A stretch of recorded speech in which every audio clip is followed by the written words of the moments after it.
Bukit Jalil really gonna overtake Mont Kiara? Which market is actually slowing down right now? Here's the part that changed the game. For a long time, the first place most expat thought of was Mont Kiara. But around the last decade, Desa Park City entered the picture and slowly started stealing attention. And here's the spoiler. One of these locations is already showing clear signs of slowing down. They feel like a concrete jungle. Front, back, left, right. It's condo on condo on condo. Rental climbed by roughly 30%. So if we summarize Mont Kiara across these 4 projects, the uplift from launching to recent transacted price ranges from. Recently, I've been asked, is Bukit Jalil really gonna overtake Mont Kiara? And I get why people ask this, because Mont Kiara has been the default name for years. The expat hub, the safe choice, the place people call investment heaven. So the conversation turns emotional very fast. Some people will say Mont Kiara is the best, period. Or they will say Bukit Jalil is too jammed, just don't buy Bukit Jalil. But when you ask why, there's no valid justification, no numbers, no datas, just feelings. And let's be real, which location in KL that's doing well is not jam? 10 years ago, people moved to Puchong because they said it was less jam. But today, Puchong is famous for jam. So if jam is the reason, does that mean we avoid every area that's growing? And let's be fair, Mont Kiara isn't traffic free either. Congestion is a KL-wide issue. It's not something unique to Bukit Jalil. So the question is simple. Which market is actually slowing down right now? Because on the surface, both don't look cheap. Both looks premium. Both look like they are still doing well. But surface price doesn't tell you the truth. What matters is what the numbers are doing underneath. The rentals, the actual transacted prices, and whether demand is still strengthening or quietly cooling off. So today, we're doing this properly. We are going to break down Bukit Jalil versus Mont Kiara using real numbers and real facts, looking into rental prices, launch prices, transacted prices, asking prices, and the lifestyle elements that support demand today and what's coming next. And here's the spoiler. One of these locations is already showing clear signs of slowing down. Hi everyone, this is Ray. Welcome back to another episode of the Malaysia Property Market Review series.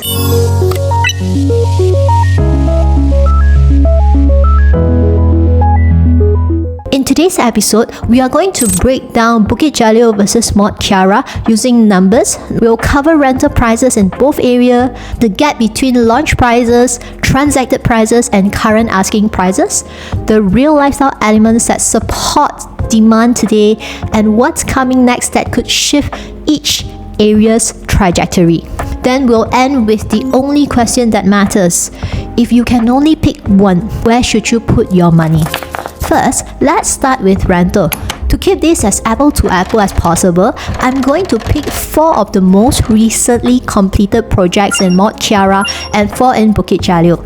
That way, we are not comparing an older condo to a newer one, and you can see the rental difference clearly and fairly. You might not expect this. Recent rental prices in Bukit Jalil are already matching Mont Kiara. For smaller 3-bedroom units in Bukit Jalil that are below 1,100 square feet in the central zone are currently renting from 3.2k to 5.5k, while in Mont Kiara, smaller 3-bedroom units are renting at roughly 3,000 to 4,008. For bigger 3-bedroom units above 1,002 square feet, Bukit Jalil is renting at 4.5k all the way to 8,000 every month, while Mont Kiara is close to 4.5 to 5.5k. And for 4-bedroom unit, Bukit Jalil is around 6,000 to 8,003, while Mont Kiara sits around 5.5k to 7.5k. So on rental alone, Bukit Jalil is no longer behind Mont Kiara. It is catching up fast, and in some cases, it's already overtaking. If you want a closer look at the recent rental prices, launch prices, past transacted prices, and current market asking prices for popular condos in both Mont Kiara and Bukit Jalil, I've compiled everything into a PDF, including the layout size, number of rooms, and the full breakdown of launching, Transacted, and current market prices? You can find the link in the description below or scan the QR code on the screen. So just to give you some context, in KL's market, a smaller 3-bedroom units generally rent around 1,800 to 3,000 ringgit. Bigger 3-bedroom units are usually around 2.8k all the way to 3.5k. And a 4-bedroom unit are commonly renting at around 2.5k all the way to 4k, depending on the location and the condo's condition. So the question is, why can both Mont Kiara and Bukit Jalil consistently fetch higher rental rates than most other places in KL? Well, that's because both areas attract a different tier of tenants. Tenants who are willing to pay a premium for a lifestyle that feels more certain, more convenient, and more complete. This is what I call the lifestyle market. Let's look into why Mont Kiara can fetch such strong rental today. So Mont Kiara didn't start as luxury. In the early 1990s, Sunrise Berhad's founder, Dato' Alan Tong, assembled land in the area and started the township development story.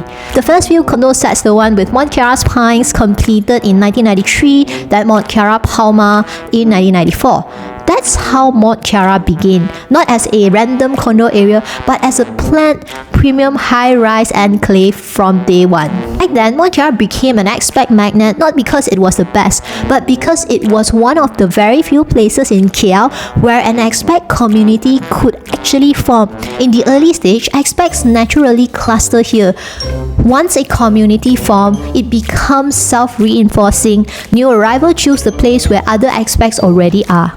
Then the next phase happened. Because demand kept rising, the ecosystem started to build itself. International schools started coming in, not as a random add-on, but because families needed them.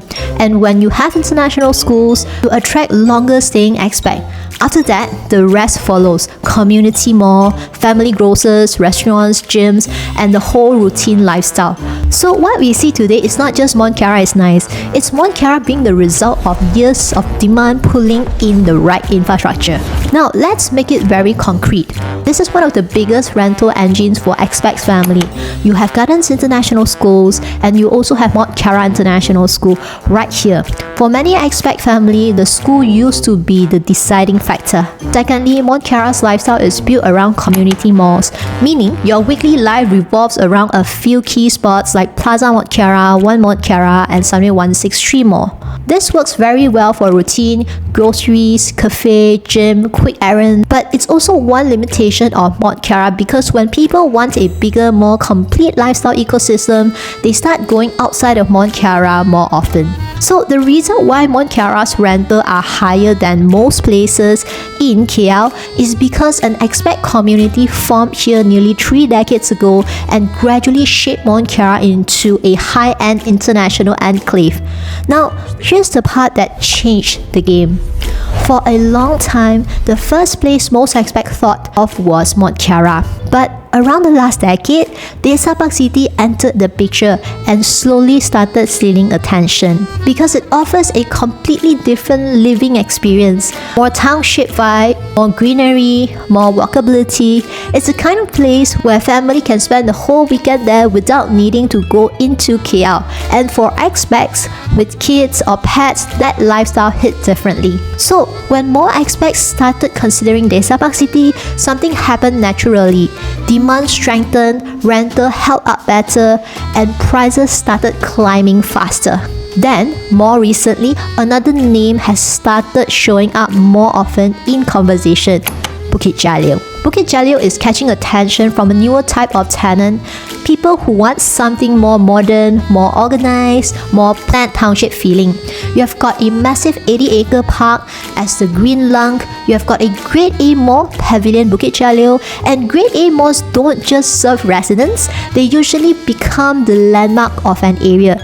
They pull crowds daily, create jobs, bring in brands, and turn the whole neighborhood into a destination, not just a place to sleep.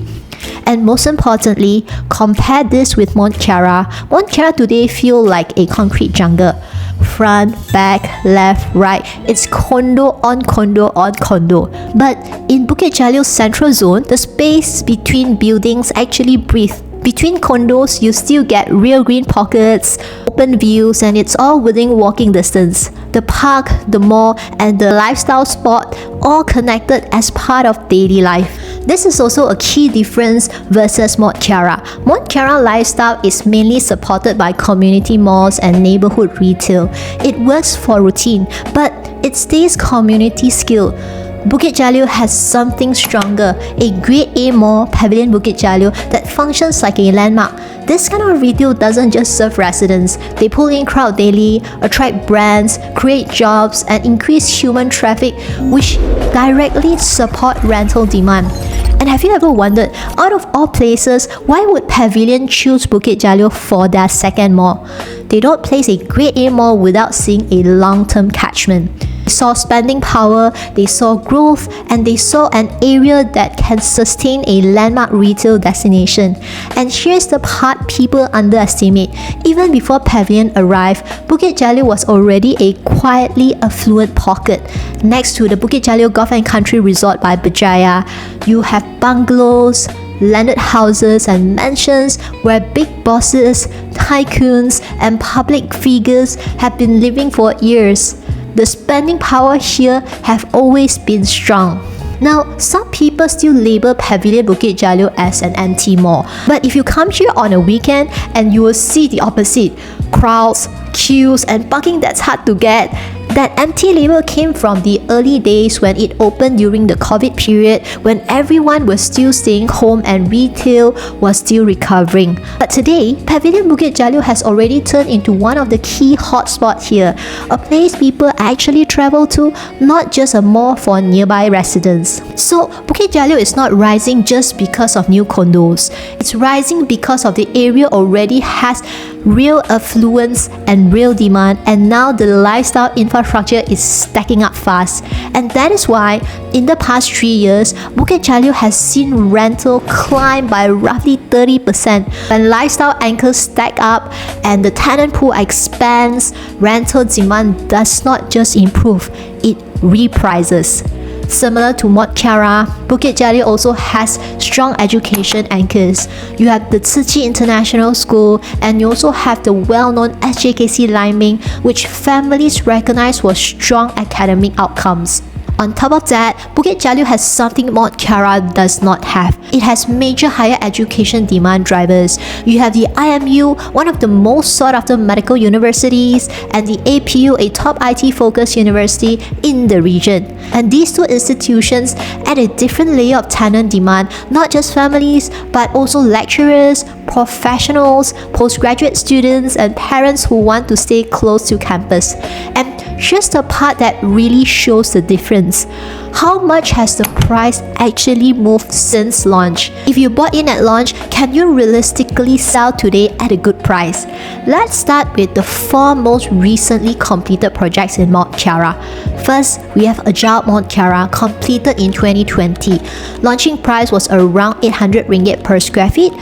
Recent transacted price is about 926 ringgit per square feet, with current asking price ranges between 900 to 1,100 ringgit per square feet. That's roughly 126 ringgit per square feet increase over 5 years. Second, we have Sunway Mont Kiara, also completed in 2020. Launching was around 780 ringgit per square feet. Recent transacted is about 878 per square feet, and current asking is around 850 to 950 per square feet. That's roughly 118 ringgit per square feet over 5 years. Thirdly, we have Inspirasi Mont Kiara, completed in 2021. Launching was around 680 ringgit per square feet. Recent transacted is around 712 ringgit per square feet, with current asking around 700 to 800 ringgit per square feet. That's roughly 32 ringgit per square feet over 4 years. Number 4. Pavilion Hilltop, completed in 2018. Launching was around 900 ringgit per square feet. Recent transacted is about 985 ringgit per square feet, with current asking around 1,000 to 1,070 ringgit per square feet. That's roughly 85 ringgit per square feet over 7 years. So if we summarize Mont Kiara across these 4 projects, the uplift from launching to recent transacted price ranges from 32 ringgit to 126 ringgit per square feet. Now, let's look at the 4 most recently completed projects in Bukit Jalil. Firstly, we have the Tropica, completed in 2023. Launching price was around 730 ringgit per square feet. Recent transacted is about 979 ringgit per square feet, and current asking is around 980 to 1,100 ringgit per square feet. That's roughly 249 ringgit per square feet over 2 years. Second, we have the Skylux, completed in 2023. Launching was around 700 ringgit per square feet, with recent transacted price at around 901 ringgit per square feet, and current asking is around 1,000 to 1,100 ringgit per square feet. That's roughly 201 ringgit per square feet over 2 years. Third, we have Park Sky, completed in 2020. Launching was around 775 ringgit per square feet. Recent transacted is about 958 ringgit per square feet, and current asking is around 980 to 1,200 ringgit per square feet, and that's roughly 183 ringgit per square feet over 5 years. Number 4, we have Park 2, completed in 2022. Launching was around 850 ringgit per square feet. Recent transacted is about 1,062 ringgit per square feet, and current asking is around 160 ringgit to 1,300 ringgit per square feet. That's roughly 212 ringgit per square feet over 3 years. So if you summarize Bukit Jalil across these 4 projects, the uplift ranges from between 183 ringgit per square feet to 249 ringgit per square feet. On average, that's around 211 ringgit per square feet over about 3 years. In summary, for Mont Kiara, across these 4 projects, the uplift from launch to recent transacted price ranges from about 32 ringgit to 126 ringgit per square feet. In simple terms, if you bought in a 1 million ringgit unit at launch, about 5 years after completion, you might only be able to sell it at around 1,090,000. For Bukit Jalil, across these 4 projects, the uplift ranges from about 183 to 249 ringgit per square feet. Using the same example, if you bought a 1 million ringgit unit at launch, about 3 years after completion, you could be looking at selling it around 1.28 mil. If you want a closer look at the recent rental prices, launch prices, past transacted prices, and current market asking prices for popular condos in both Mont Kiara and Bukit Jalil, I've compiled everything into a PDF, including the layout size, number of rooms, and the full breakdown of launching, transacted, and current market prices. You can find the link in the description below or scan the QR code on the screen. The data shows Bukit Jalil has appreciated well in the past 3 to 5 years, but does that mean it's already reached its peak like Mont Kiara? And if you buy today, can you still earn? To answer that, we need to understand why property values go up in the first place. It's basic economics. Prices move when demand grows faster than supply. Lifestyle elements like parks, malls help, but they are not the whole story. The bigger driver is what consistently pulls daily traffic into the location, like job activities, institution, and long-term infrastructure developments. So the next question is, do Mont Kiara and Bukit Jalil have these demand engines? And which one has more catalysts still coming in? So what's coming in Mont Kiara? There's an MRT Line 3 planned for this area, and when the stations are in, it gives residents another option besides driving. It can improve day-to-day convenience for people who prefer public transport to avoid traffic and parking, and it may widen the tenant pool over time. But will it affect rental and resale? Yes, but probably not dramatically, because in Mont Kiara, most residents still drive. So MRT is more of an extra option than a complete game changer. Now compare that with Bukit Jalil. Bukit Jalil already has existing LRT connectivity today, so the transport benefit is already active and usable. But even in Bukit Jalil, the LRT is not the main reason rental and prices went up. It's still an option that adds convenience. The real driver is the lifestyle stack, a grade A mall like Pavilion Bukit Jalil, an 80-acre park, modern retail, better planned roads, and golf course greenery that shape the whole living environment. So then what about Bukit Jalil? What does it have that can push property and rental prices here to another level? Bukit Jalil's next big catalyst is Kia Wellness City right opposite Pavilion Bukit Jalil. It's not just a hospital, it's a full medical and wellness hub with a large capacity private hospital, healthcare offices, R&D and innovation components, plus wellness and retirement living. That means thousands of stable, high-income professionals coming into the area daily, which is exactly what pushes rental demand and supports long-term property value. especially around the central zone. I did a detailed breakdown of this in my Bukit Jalil tour video. You can find it in the link in the description below. On top of Kiara City, Bukit Jalil has another demand engine that most property buyers still don't talk about, the MRANTI Tech Park. A lot of Malaysians still call it by its old name, the Technology Park of Malaysia, TPM. And when people hear TPM, the reaction is usually that place has been around forever, decades already, which is fair. It did take years to evolve while Bukit Jalil was still maturing. But here's what many people don't realize. Inside MRANTI today, there are already quite a number of tech companies, R&D players, and incubators operating here. It's not an empty land waiting for a future story. There is already activity and there has already been development. And then let's look into the latest signal. Recently, MRCB, the master developer behind KL Central, acquired a large piece of land here in Bukit Jalil. When a developer like that moves in, it usually means the next phase is not just residential, it's commercial-led, job-led, and ecosystem-led. So, if your mental image is still the old TPM era, you are not looking at what Bukit Jalil is turning into today. So, Mont Kiara versus Bukit Jalil. Who wins?